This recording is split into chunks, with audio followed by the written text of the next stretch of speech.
Bienvenidos nuevamente a la asignatura de Genética Médica. Soy el doctor Aizar Ríos. Yo les voy a dar esta asignatura. Desde ya, en la presentación tienen ustedes la referencia bibliográfica. Y también aquí les voy a dar.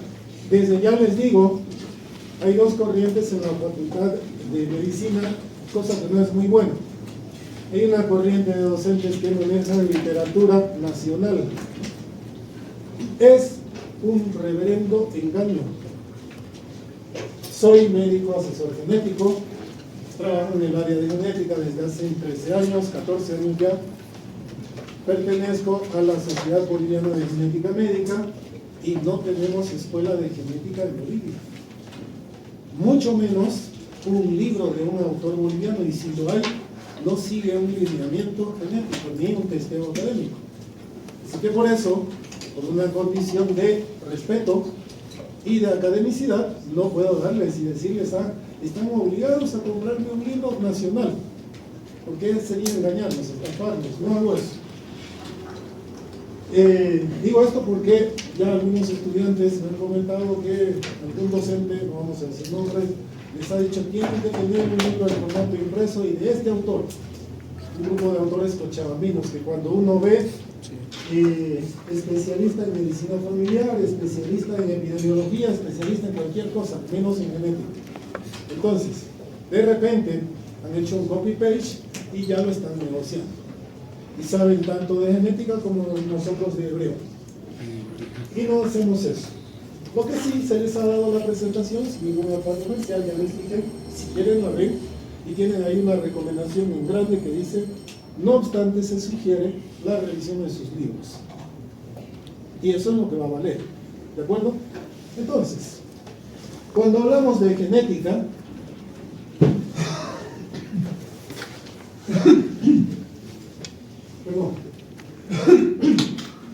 cuando hablamos de genética nosotros, es necesario que tengamos una base relativamente sólida en el anterior semestre de biología molecular y en embriología, porque de ahí vamos a partir. Los que han pasado conmigo en biología, si no responden, cuidado, mencionen que yo he sido su docente. Les inicio juicio. Vamos a comenzar, como es menester ya, definiendo qué es genética. Y en la presentación que se les dio, y también en los libros, tienen la definición de genética. No les voy a preguntar qué es embriología ni qué es biología molecular, porque ya se olvidaron. O alguien es capaz de responderme. Si alguien me dice qué es embriología, como debe ser, desde ahora gana puntos. ¿Alguien se anima? Doctor, ¿lo puedo intentar, Carlos? Un ratito, ya levantó primero. A ver, vamos. Bueno, embriología médica se refiere a una ciencia que estudia la formación del ser humano desde la concepción hasta el nacimiento. Ya. No es correcto. Falta algo, no está completo. Por orden de levantamiento. No. Sería desde el inicio que inicia la concepción y va, más que todo, va a estudiar en las etapas en que se maneja. ¿Su nombre es? Roger. Roger. De aquí para adelante, y esto tenganlo presente porque con eso soy exigente en los casos clínicos. Si la pregunta dice ¿qué es? La respuesta debe comenzar con es. ¿Listo? La embriología es una rama de la medicina que estudia el desarrollo del ser humano desde la concepción hasta el nacimiento. Ya estuvo cerca. En realidad los tres estuvieron cerca, pero no es completa. ¿Alguien recuerda? Es la ciencia que estudia desde el momento de la concepción hasta la implantación. Escúchese como digo, es la ciencia que estudia desde el momento. Desde el momento de la Sí, concepción. pero ¿estudia qué? ¿Ya? ¿Estudia qué? Estudia Entonces, solo para recordar, embriología, está bien, es una rama de la biología, pero hasta ahí no decimos nada, porque histología es una rama de biología, anatomía es una rama de la biología y así sucesivamente, fisiología es una rama de la biología. Con eso no hemos dicho nada. Es la ciencia que estudia los cambios estructurales, comportamentales, metabólicos y funcionales del desarrollo, desde la fecundación al momento del nacimiento. Simple. ¿Qué es genética entonces? Igual, es una rama de la biología y ciencia que estudia la transmisión, ahí sí le pongo N, transmisión de unidades heredables denominadas genes y el producto de la expresión de esos genes en las siguientes generaciones. Tienen esa definición en la presentacióncita que se les dio. Dicho de otro modo, la genética es la ciencia que estudia la transmisión de características generación tras generación. Por eso es que se la conoce como ciencia de la herencia. Entonces, para ir desentrañando lo que es genética y de qué se ocupa, vamos a hacer un breve repaso a algo que ya ustedes saben, lo llevaron el semestre pasado, la unidad funcional básica de todo organismo viviente es la célula. Célula que tiene tres componentes básicos que son membrana nuclear, citoplasma y núcleo. la membrana plasmática, el citoplasma y el núcleo. Célula que está aislada o protegida por una membrana plasmática que tiene una estructura de doble bicapa, ¿verdad? Capa lipídica. Lipídica, mayoritariamente, porque no tiene solo lípidos, ¿no? Tiene proteínas y carbohidratos. Y el resto, el núcleo, ¿cómo está? Altamente proteico. ¿Ah? Altamente proteico y No, pero ¿cómo está aislado, protegido? mediante una Carioteca. Una membrana nuclear o carioteca. Por una doble membrana de... Por eso es que no es correcto decir por una membrana nuclear, y a mí jamás me van a escuchar decir eso. La célula está protegida por una membrana plasmática, una doble capa lipídica, pero el núcleo no tiene una membrana. Es una envoltura nuclear en la que cada capa tiene una doble capa lipídica. Es decir, es una membrana doble. Y hay un espacio intermembranoso. ¿Recuerdan, verdad? Por eso lo más correcto es decir envoltura nuclear. Ahora bien, nosotros sabemos que el material genético en cada una de nuestras células, ¿dónde está? En el núcleo. En el núcleo. Todo.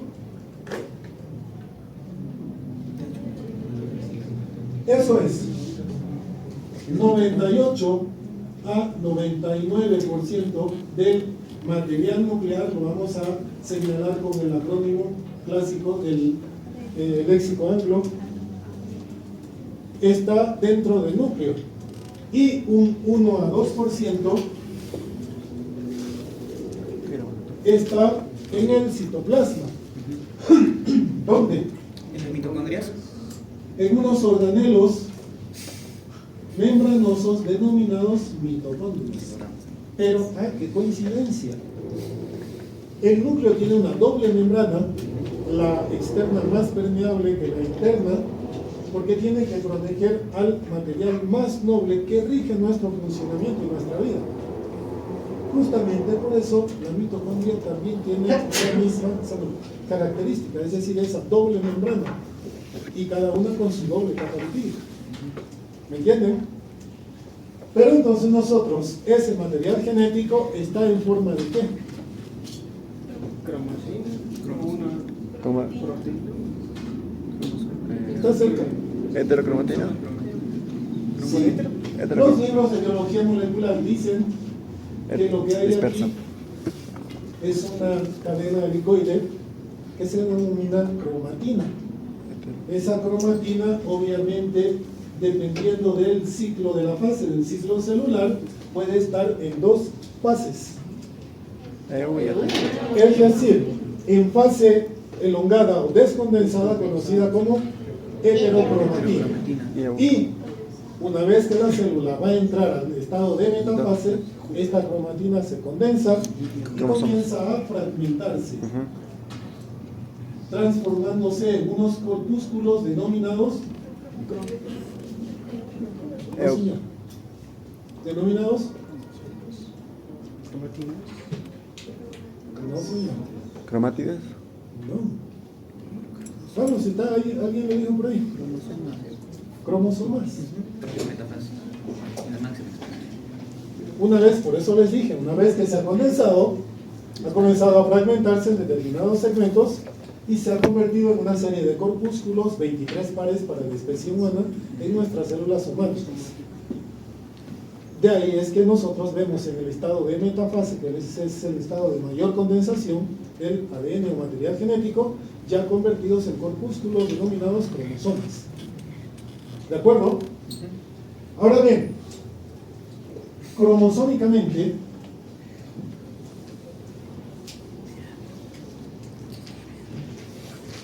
tipos celulares, desde el punto de vista cromosómico. ¿Cuántos? ¿Y cuáles? También lo vieron en biología molecular. ¿Pero qué se llaman las células? ¿Somáticas y sexuales? Eso es. Células somáticas y células sexuales. ¿Conocidas con qué nombre también? Gametos. Gametos.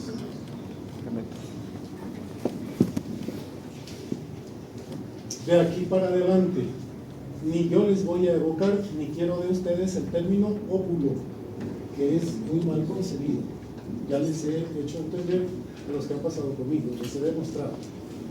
El término es ovocito, eso es una célula. ¿Por qué?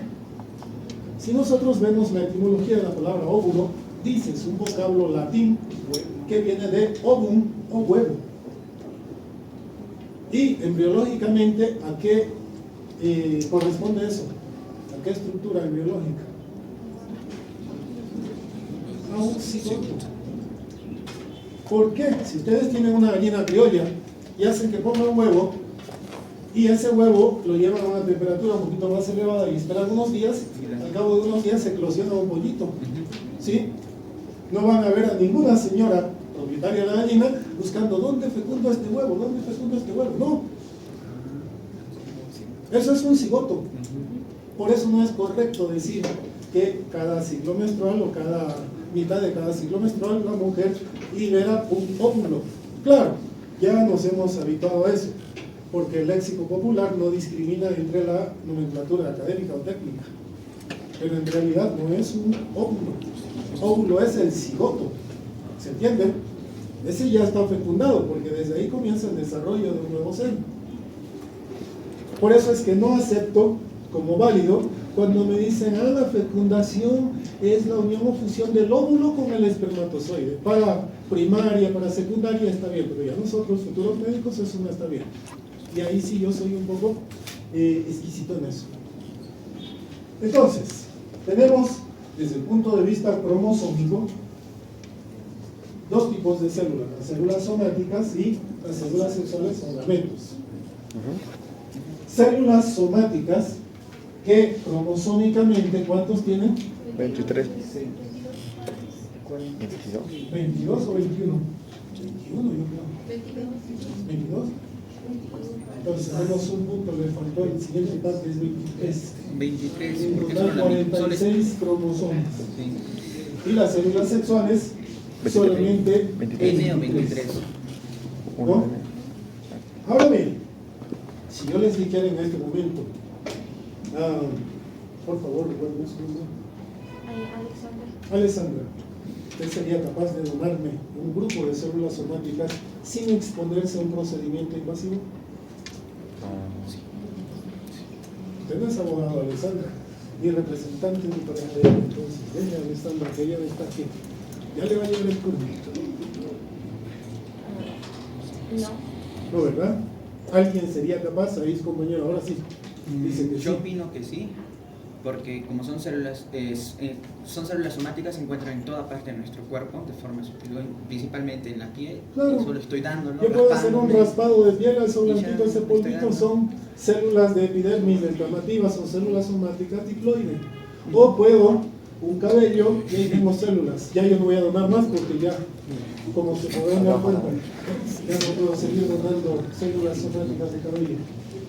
Entonces, cromosómicamente nosotros tenemos dos tipos de células. Las somáticas, que es cualquier célula de nuestro organismo, llámese cutánea, llámese muscular, ósea, fibrosa, sanguínea o lo que sea, y las células sexuales. En condiciones normales también, ya volviendo a embriología, ya nosotros sabemos que nosotros hemos partido de una célula diploide. ¿Cuál era esa célula diploide que dio origen a todo lo que somos ahorita?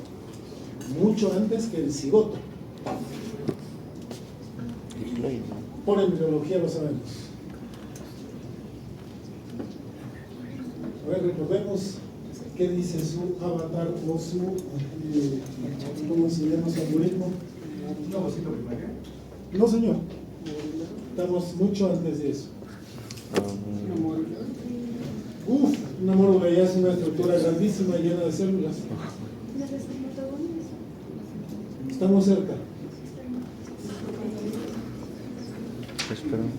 Células germinativas. Eso es. Tenemos a las células germinales primordiales o células germinativas primordiales, que son las primeras que van a dar origen a la gametogénesis. Pero estas células son diploides. Son 2N. ¿Y por qué pongo 2N? Para eso, una vez que esta cromatina se ha condensado y se ha fragmentado, en estado ya de metafase nuestra célula, esta cromatina ahora se ha convertido en unos corpúsculos nucleares conocidos con el nombre de cromosomas.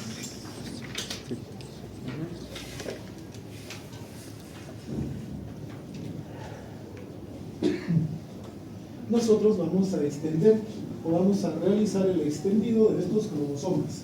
Entonces, en un lado, alineamos todos los de línea paterna y en el otro lado, todos los de línea materna.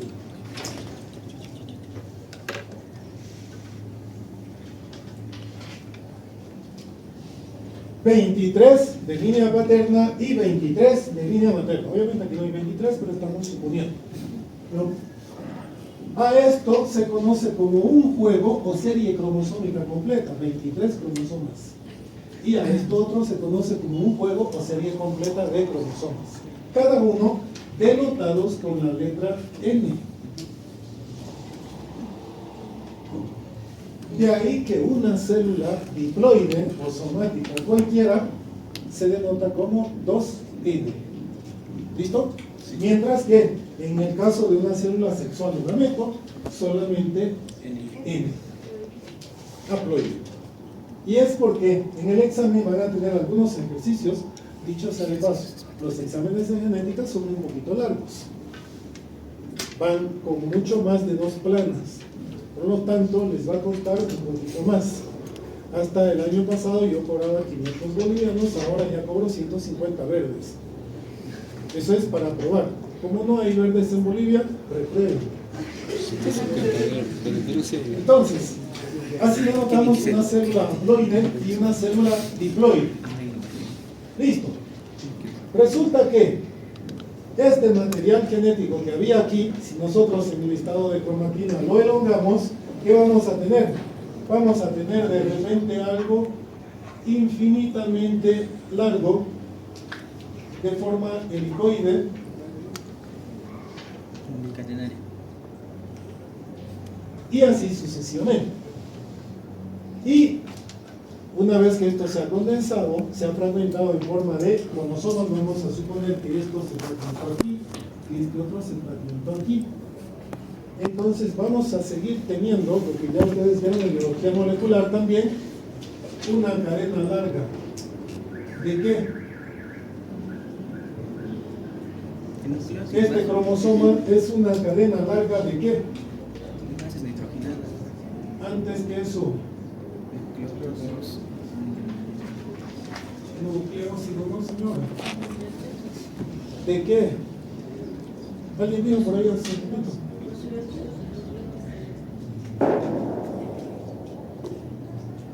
De genes. Ya que cada par cromosómico es una cadena larga de genes. Les decía, siempre mantengan su celular ahí con ustedes, pero no estén tiktokeando, ¿no? Permito que graben audio si quieren, pero no video, porque la universidad no me paga para exhibir. Y esa es una condición de respeto. Entonces, si nosotros hacemos un ejercicio en este momento, a ver, lo hagamos. En este bloque de acá van a buscar cuántos genes tiene el primer par cromosómico. En este bloque central, cuántos cromosomas tiene el décimo par cromosómico. Y en este bloque, cuántos genes tiene el par 21. Vamos, a ver.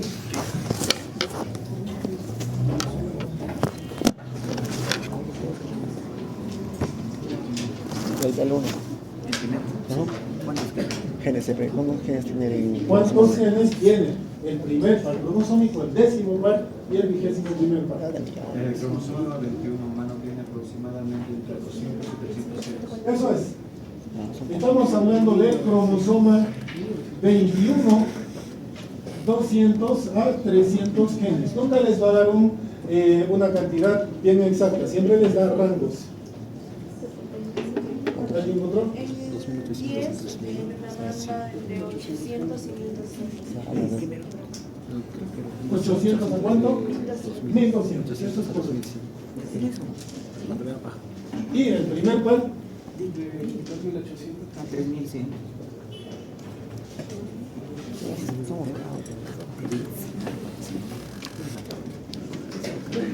entonces entiendan compañeros, por eso es que tenemos dos líneas de genética en la universidad, porque hay algunos docentes que dan clase de genética y no entienden la diferencia entre un cromosoma y un gen.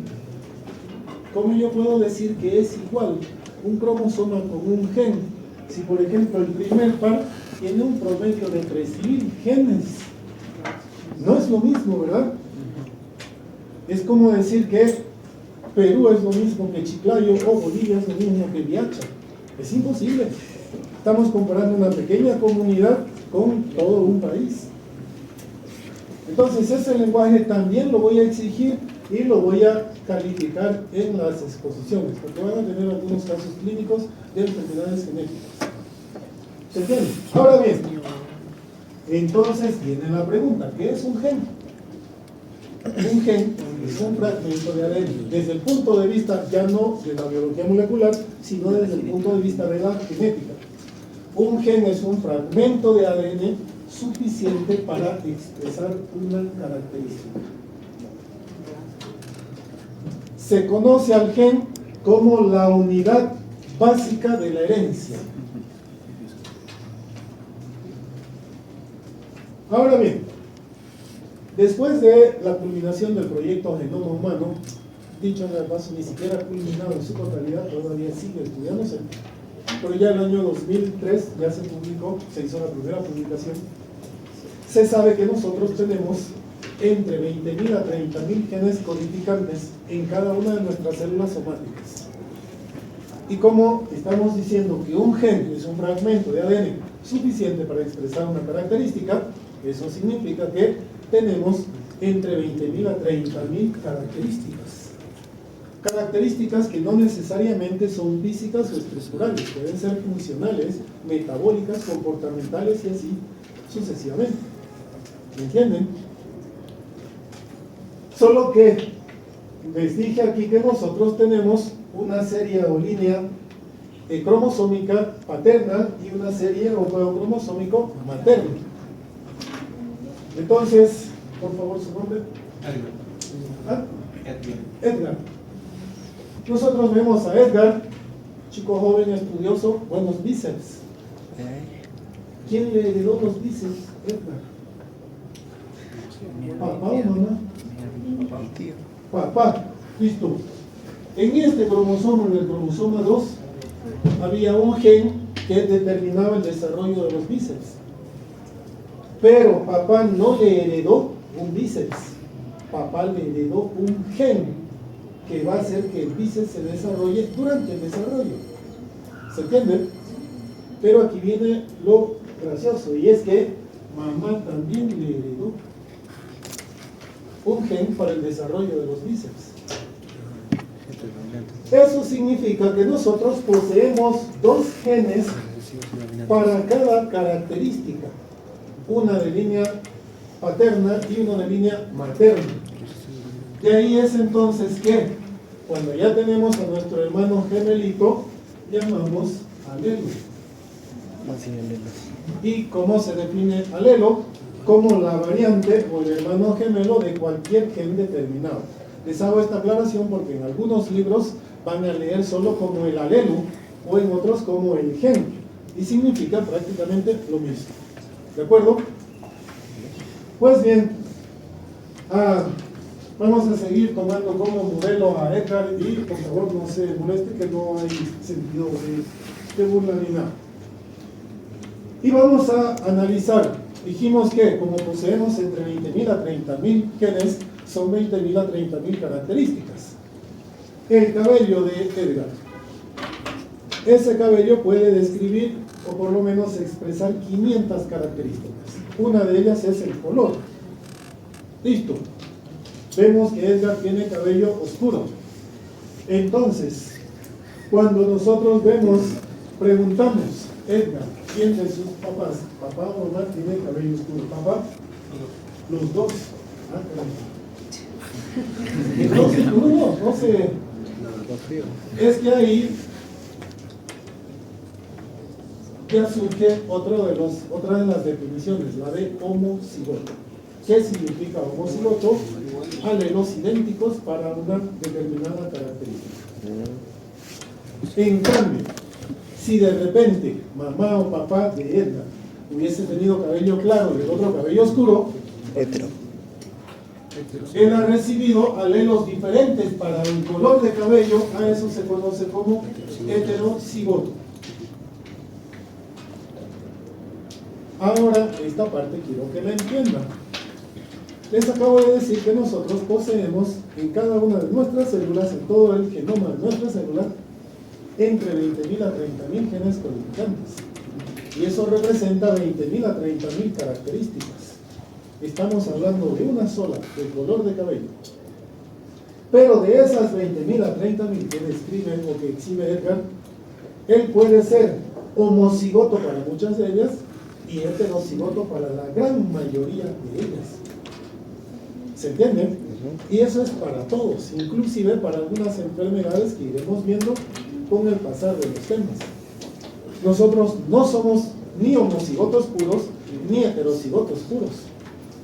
Para alguna, de repente, para color de cabello negro, de repente la gran mayoría somos homocigotos, solo para color de cabello. ¿Me entienden?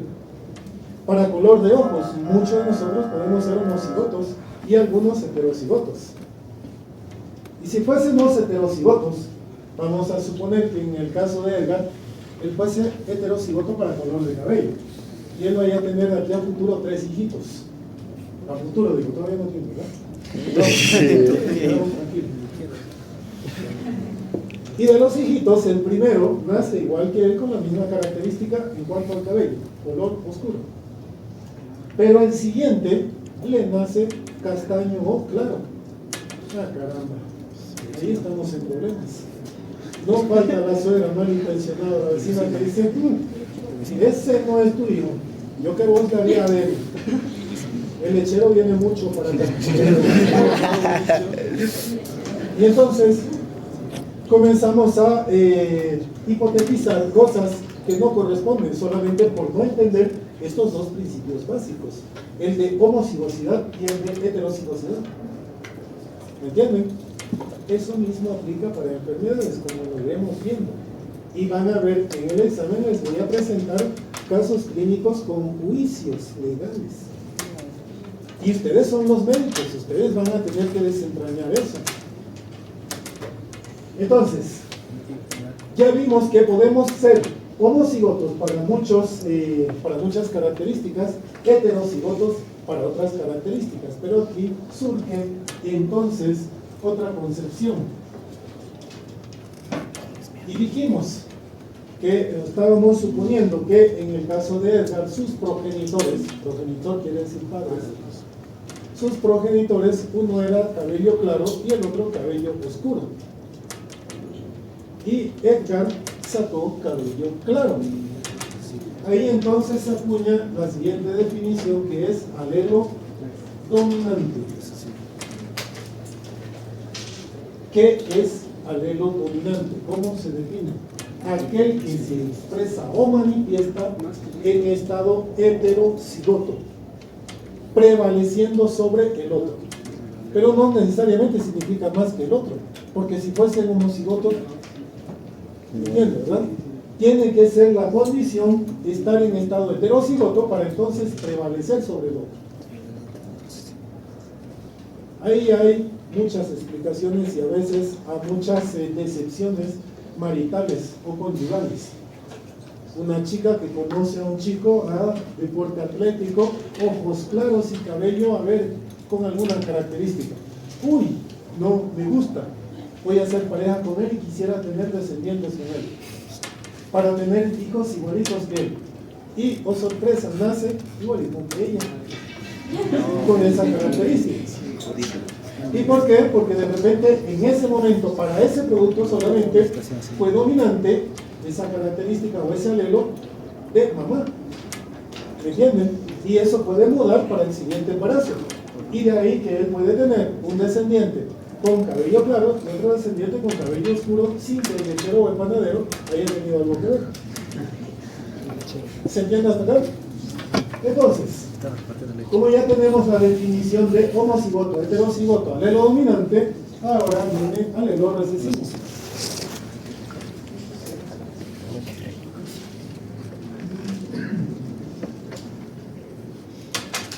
¿Qué es alelo recesivo? Aquel que se expresa o manifiesta en estado homocigoto. Quiere decir, cuando la información del otro es idéntica. A ver, ¿su nombre era? Anthony.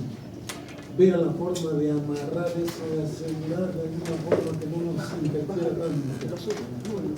O bótelo por la ventana, súbalo eso.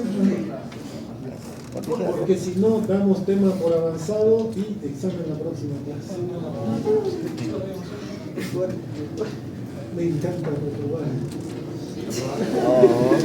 Entonces, atiendan. Nosotros podemos tener o poseer algunos alelos que exhiben o expresan dominancia y otros que exhiben o expresan recesividad. Pero, si nosotros vamos a procrear descendencia, no necesariamente, a ver, vamos a suponer, yo tengo una característica que es autosómica dominante, que es el dedo curvo. A ver, ahora todos ustedes, ¿quiénes tienen dedo curvo? El pulgar. ¿Alguien? Hay dos señoritas ahí también. Ya, suficiente. Les tengo mala noticia. Es indicador de calvicie. Vamos, lo pide. Va a ser calvo. ¿Corría? Sí. Ya, entiendo. Esa es una simple característica dominante. Pero ¿qué pasa con esto? Si yo voy a tener descendientes, no todos mis hijos van a nacer con eso. Porque de repente, si digamos tengo 4 o 5 hijos, bueno, realmente tengo 19, pero si yo voy a seguir teniendo descendencia, puede que unos nazcan sin esa característica y otros que sí. Porque en cada concepción, uno de los dos alelos va a ejercer dominancia sobre el otro si somos heterocigotos para esa característica. ¿Se entiende, verdad? ¿Sí? Ya. Seguimos. Una vez que hemos definido homocigoto, heterocigoto, alelo dominante y alelo recesivo, ojo, aquí tengo que hacer una aclaración. No estoy hablando todavía, porque es un tema que lo vamos a ver más adelante, de patrones de herencia, dominante y recesivo, nada que ver. Estamos hablando de la unidad molecular básica o fundamental, es decir, de la unidad monomérica, que es una letra. Y uno de ellos puede ejercer una acción dominante, otro una acción recesiva. Ahí se acuñan otras definiciones como la de genotipo. ¿Cómo se define el genotipo? Como la constitución genética de cualquier organismo viviente. Porque no necesariamente hablamos del humano, de animales, de vegetales y más. Entonces, genotipo es la constitución genética, es decir, de qué estamos hechos genéticamente. Y en contraposición tenemos la definición de fenotipo. Fenotipo es producto de la expresión de ese fenotipo influenciado por el medio ambiente, es decir, es nuestra apariencia física, o funcional, o comportamental, o metabólica. Entonces, sigamos con nuestro modelo de hoy. Edgar, vamos a suponer que nadie lo conoce, ¿entiendan? Y que de repente aparece Edgar y pasa delante de nosotros. Ya ustedes conocen a su compañero porque ya vienen de semestres anteriores con él. Por favor, por segunda vez, hagan silencio. ¿Listo? Entonces, vemos pasar a Edgar y ¿quién de ustedes se atrevería a decir quién será ese tipo? Me parece que es oriundo de un país africano, vamos a suponer Camerún. ¿Alguien podría decir eso o pensar en eso? No. ¿Por qué no? Por el fenotipo, porque no tiene características o rasgos típicos de oriundos de ese lugar. ¿Y por qué no los tendrá? Porque genéticamente su genotipo en el de sus progenitores, padres, abuelos, bisabuelos, no hay nadie que de repente haya provenido de un país africano como ellos. ¿Me entienden, verdad? Eso significa que entonces él personifica lo que corresponde a su constitución genética y cada uno de nosotros igual. ¿Me están entendiendo? Eso es fenotipo. Entonces, en el fenotipo, ¿hay influencia medioambiental? Por supuesto que sí. Es resultado de la expresión del genotipo influenciada por factores medioambientales. ¿Qué significa esto? ¿Que el medio ambiente nos va a cambiar a lo largo de la evolución? Sí. Lo vemos eso en las vacas. Las vacas, cuando recién fueron traídas acá, de repente fueron puestas en una región oriental de clima cálido y tienen piel fina, pelo fino. Pero las de acá han ido evolucionando y ya tienen una piel por demás peluda, cosa que les permite adaptarse al clima frío. ¿Me entienden? Entonces, eso es influencia medioambiental. Además tenemos, ¿qué otra definición nos estamos olvidando? Mucho se habla de genoma.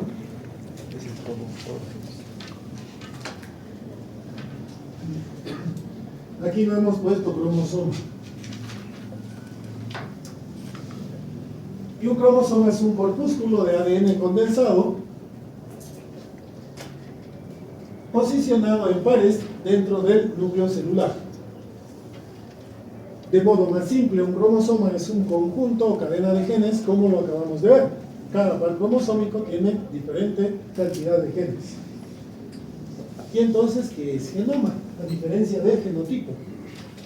Genoma es el total de material genético que posee un organismo en cada una de sus células.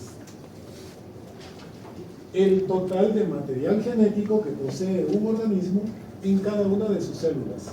Es decir, el ADN nuclear más el ADN mitocondrial. Ahora bien, hay un término que aquí se acuña, aunque no es propio de este periodo. Esto que ustedes vieron en biología molecular.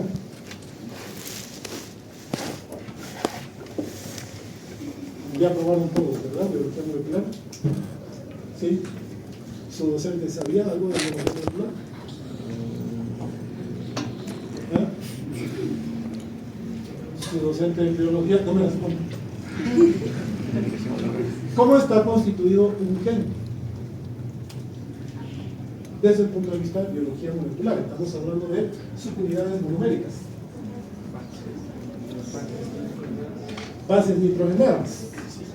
Bueno, puede ser que aquí tengamos, a ver, una hebra en este sentido y la otra complementaria también en ese sentido. Pero ¿cómo está constituido un gen? Estructuralmente. La estructura del gen. Sí. Aquí tenemos nucleótidos. Y un nucleótido estaba constituido por una base nitrogenada, un grupo fosfato y un azúcar o pentosa. Listo. De los cuales tomamos solamente en cuenta las bases nitrogenadas. Pero en realidad cada estructura está aquí con sus otros componentes. Lo mismo para este lado. Pero ahora, les decía, ya estructuralmente macro, ¿cómo está constituido un gen? En el tema, a ver, capítulo 9 del libro de Robertis, capítulo 8 del libro de Albers, capítulo 6 en el libro de Carr, tienen transcripción del ADN. Página, a ver, si es sexta edición, ahorita les voy a dar eso. ¿Cómo está constituido un gen? Por exones y Eso es. Está constituido por fragmentos o secuencias. Aquí tenemos una primera secuencia promotora que puede ser diversa o cambiante. 1, 2, 3, 4. ¿Cuáles?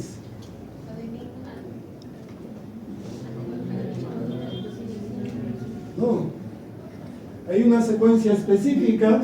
Timina, adenina, timina, adenina. Caja tata.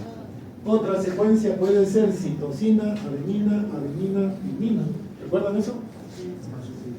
Esa es una secuencia promotora que va a activar a un grupo de enzimas tipo areneasas para que comience el proceso de transcripción. Luego habrá una secuencia de inicio de la transcripción. Y luego habrá un intercalamiento de fracciones codificantes y no codificantes.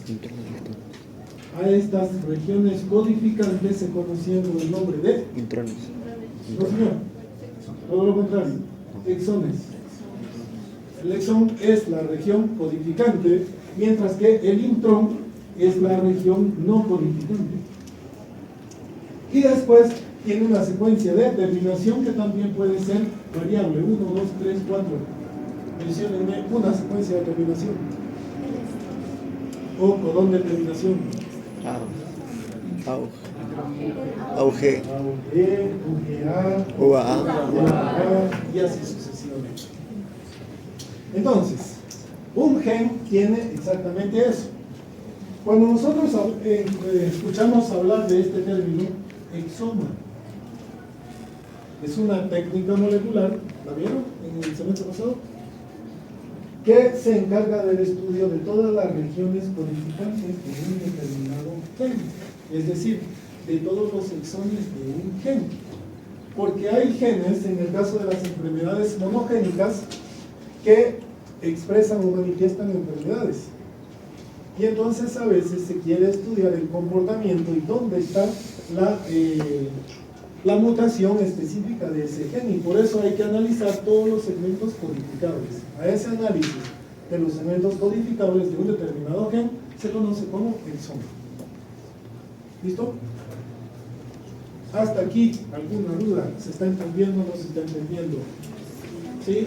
¿Todos han registrado su asistencia? ¿Ya? ¿Queda claro para poder borrar? ¿Quiero una foto? ¿Querían sacar fotos? Por si acaso. Hasta que apareció un curita sin oficio. el monje austríaco Gregor Johann Mendel y comenzó a complicarnos la existencia. La ley de Rey. Este curita comenzó a cultivar guisantes, o del vocablo latín isosatismo, o en el vocablo común sudamericano, la famosa arveja. Y entonces comenzó a observar qué pasaba si él agarraba una arvejita, la cultivaba, iba a tener una plantita cuyas flores tenían una característica, hojas otra característica y así sucesivamente. Entonces él vio en esa crianza que de repente, caprichosamente, una de esas arvejitas tenía una flor de diferente color. Ah, caramba, ¿por qué eso? Pues que aquí hay un tercero. Y no podía ser.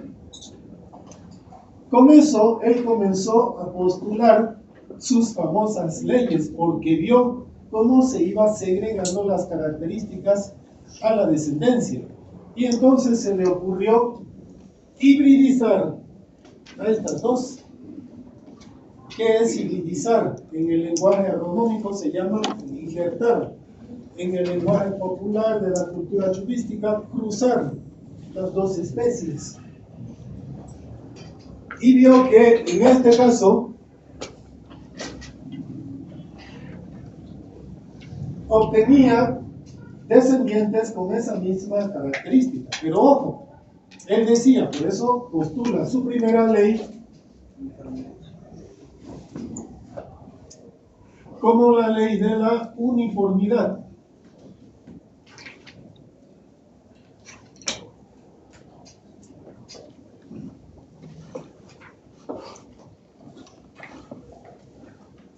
Porque él vio que los descendientes eran idénticos a los padres, tenían las mismas características, siempre y cuando la primera filial, porque eso dicen los libros, es decir, la primera generación, sean de características puras, es decir, sean homocigotos. Aquí se devela otro engaño que ha estado circulando en redes sociales este último tiempo. Ahí ustedes han visto algunas publicaciones que dicen: con 3 gotitas de sangre usted puede saber cuánto de europeo, cuánto de asiático, cuánto de africano, cuánto de americano tiene. ¿Han escuchado, verdad? Los famosos test genéticos. Ojalá no lo hayan hecho y no lo hagan, porque es una reverenda estafa. Porque si entendemos en biología, y ya sabemos que en la meiosis 1, antes de la profase en la meiosis 1, ocurre el intercambio de información genética mamá-papá, proceso conocido como crossover o crossover.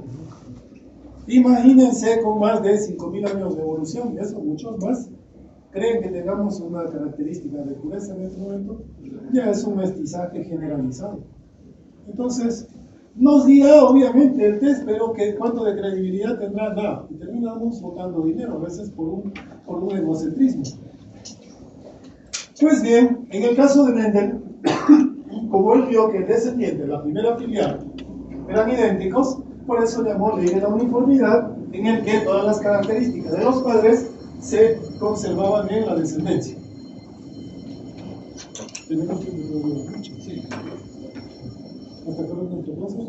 Sí. Va para dar examen y que recuerden. 5 o 6. Entonces, en este caso,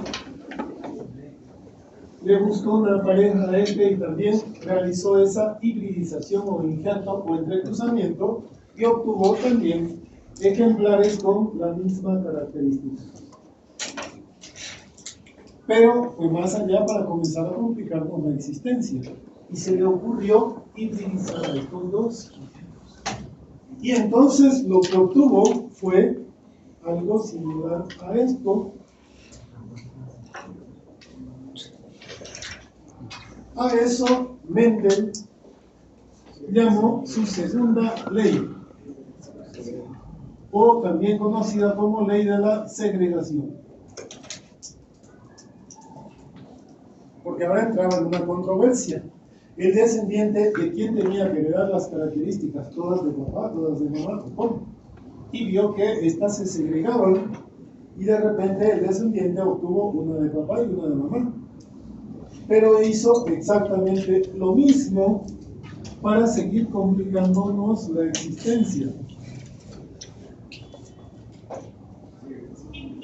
Y se me ocurrió hibridizar o injertar o entrecruzar estas dos.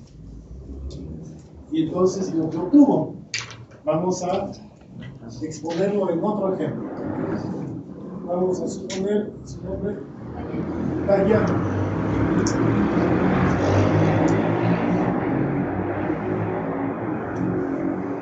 Dayana tiene ojos color miel y también cabello relativamente castaño.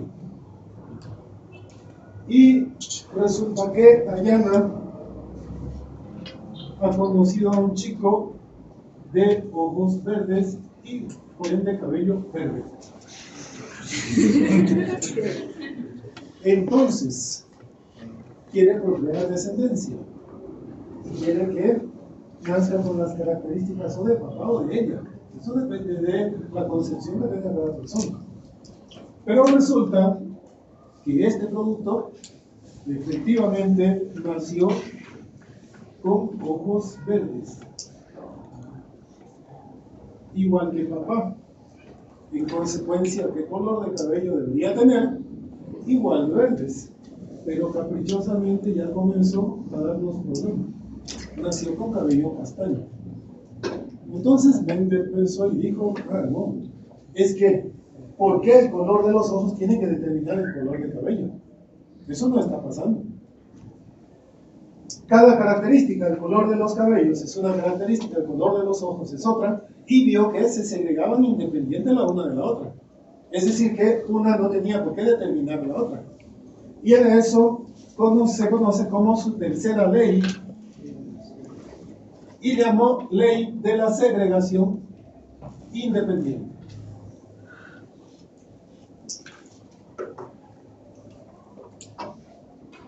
Y eso es lo que observamos todos los días en nuestra gente, en nosotros.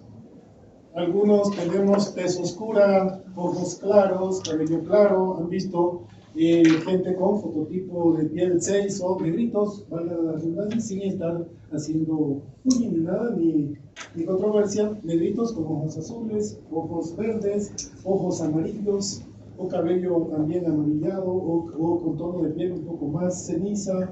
Igual nosotros, muchos de nosotros podemos tener piel relativamente fototipo 4, que es nuestra piel, con ojos claros, ojos oscuros, ojos castaños, cabellos claros y así. Y eso también se va a aplicar para muchas características metabólicas y funcionales. ¿Se entiende? Eso es lo que trata Mendel de explicar con sus famosas leyes. Pero había un problema, porque esto es biología y no es exacto, porque acabamos de ver la definición del fenotipo y dice es producto de la expresión del genotipo influenciado por el entorno o el medio ambiente. Entonces Mendel vio que muchas de sus, ya Mendel había fallecido, Hugo de Bryce, el investigador que redescubrió las leyes de Mendel, vio que estas no se cumplían en cabalidad, porque ocurren algunos fenómenos intermedios que pueden alterar o cambiar esta característica de segregación. Ahí tenemos, y eso lo van a leer porque tienen en la presentación, y es pregunta de examen, ahí tenemos a la disomía uniparental. ¿Qué es la disomía uniparental? Fíjense aquí en este ejemplo, o a ver, en este de aquí, donde está el futuro tiktokero. Eso es lo que yo digo, ¿cómo ustedes salieron tiktokeros y papá y mamá no eran tiktokeros? Ahí ha tenido que haber un tercero, pregunten bien en sus casas. Entonces, fíjense aquí, y este descendiente tiene ojos verdes igual que papá. Independiente a que hayan sido dominantes los alelos de papá o los genes, puede ser que los genes para el color de cabello de papá se hayan venido juntos y se hayan segregado juntos. y no se han desprendido. Entonces, este tipo sí o sí iba a heredar y sacar el color de los ojos, y tal vez mucho más verdes, mucho más intensos que los de papá. Y como esa, muchas de las otras características.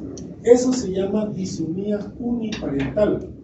Cuando dos genes alelos, por estar asociados o fusionados, se segregan juntos o se heredan juntos a la descendencia y se expresan con su característica que tiene natural.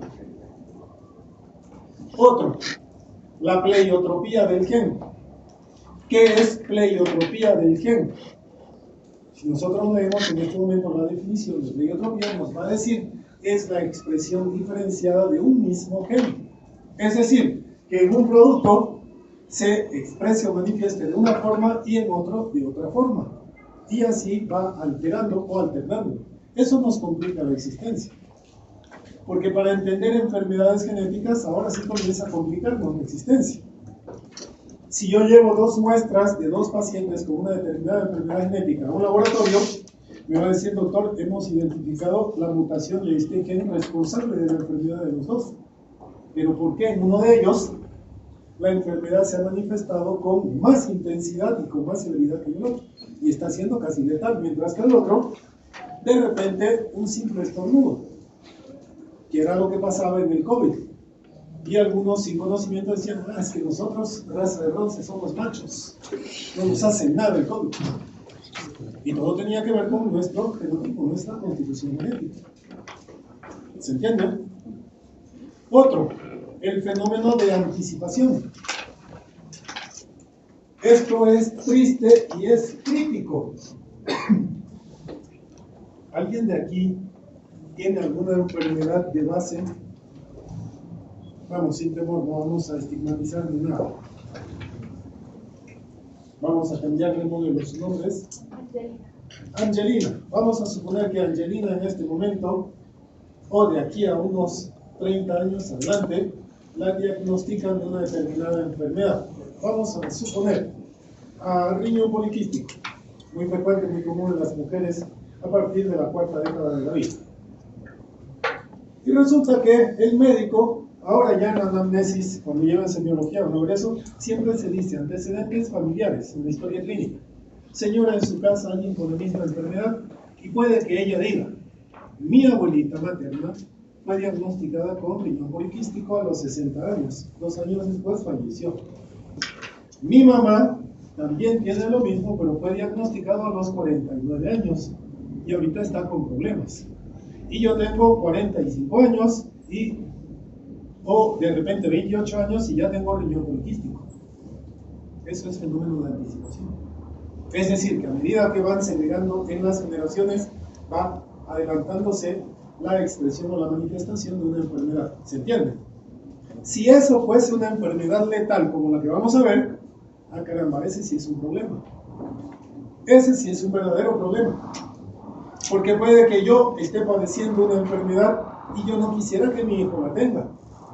Y ahora yo ya estoy con insuficiencia renal, ya estoy en programa de hemodiálisis. Y eso es crítico, eso es trágico. Pero resulta que mi hijo de 9 años ha sido diagnosticado y está peor que yo. Eso duele. Eso, como decían los cubanos, parte el alma.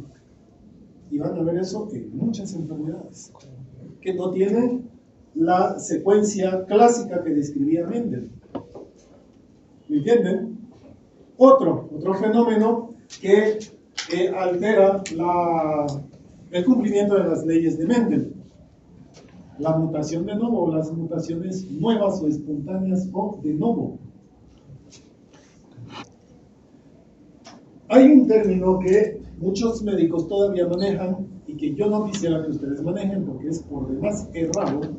Es que, ya vamos a hablar más adelante sobre enfermedades genéticas. Enfermedad genética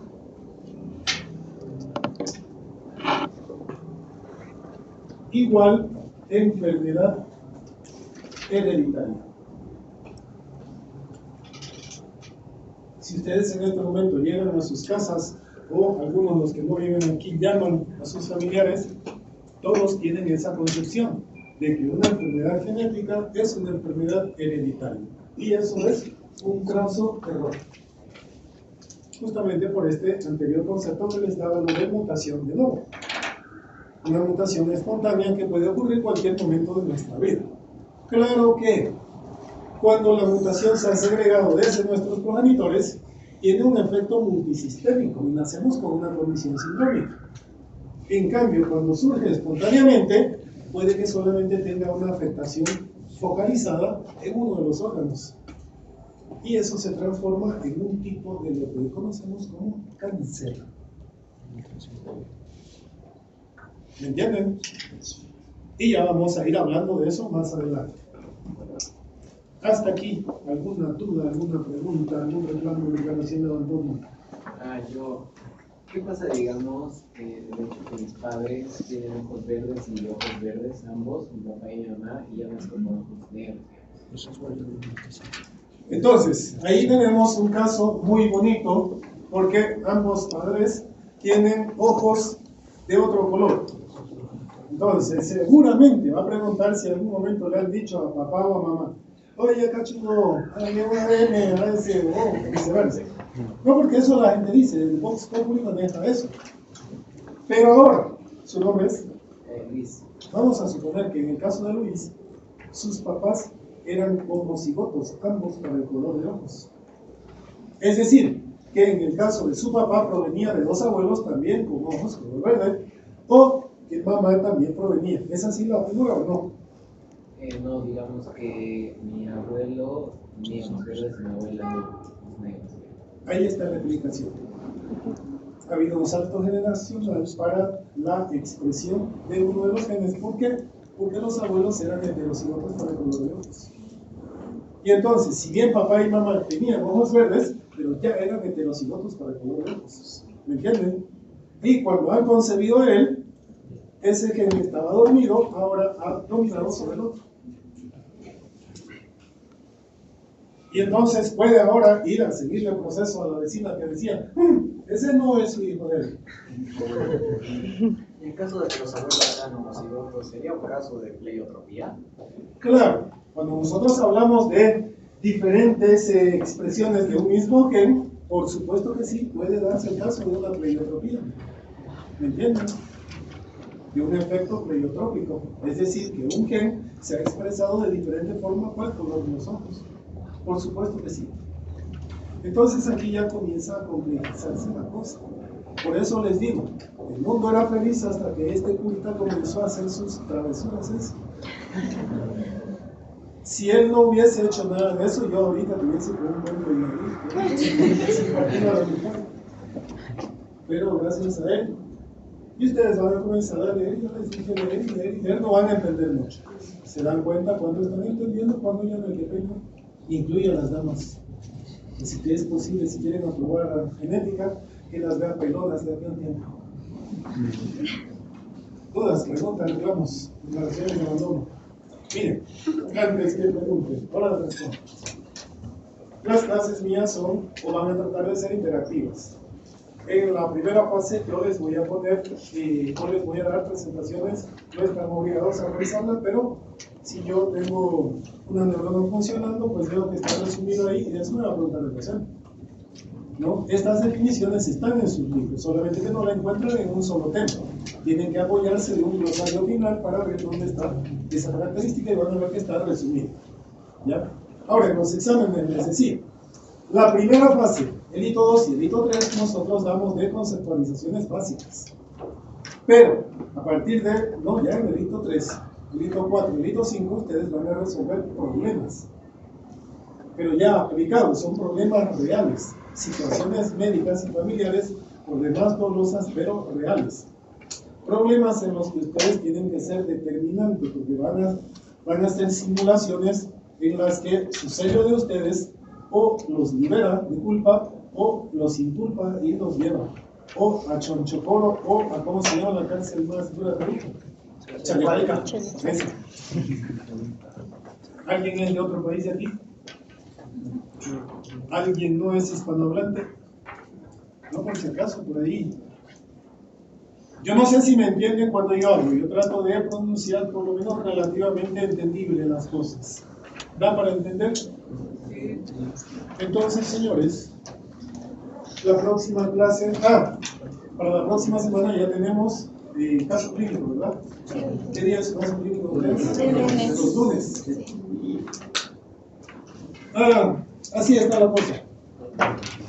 La universidad les pide hacer correlación del caso clínico con cada una de las asignaturas. En muchos de los casos es otra de las peleas que tengo con el clero docente, que quieren que sí o sí relacionemos genética con el caso clínico. Me ponen un deportista de 24 años, sexo masculino, que sufrió un traumatismo jugando con fútbol, se fracturó en la tibia y el peroné. Correlaciones con clínica o con genética médica. ¿Qué relación encontramos? Entonces, ha habido uno de los docentes, no voy a decir nombre por razones éticas, que dice: no, el doctor me pone claro, todo tiene relación, tiene relación. No es así. Entonces yo les decía a mis docentes, a mis estudiantes, claro que tiene relación. ¿En qué se relaciona o en qué se parece, por ejemplo, ese foco de luz con una naranja? ¿Tiene relación? Sí la tiene. En que de ninguno de los dos se puede hacer jugo de toronja. Si lo tomamos así, obviamente todo va a tener relación. Pero si no, vamos a ver. Entonces, ¿qué van a hacer ustedes? Atiendan esta parte. Entonces, si su caso clínico no está directamente relacionado con genética médica, pueden decir: bueno, no existe una relación directa. ¿Qué tema les ha tocado? Síndrome metabólico. Síndrome metabólico. Sí, está relacionado 100% con genética. Y cuidado, el síndrome metabólico es una condición multigénica. Las enfermedades multigénicas, ya lo vamos a ver, exhiben un fenómeno de agregación familiar. No se hereda la enfermedad, se hereda la predisposición a eso.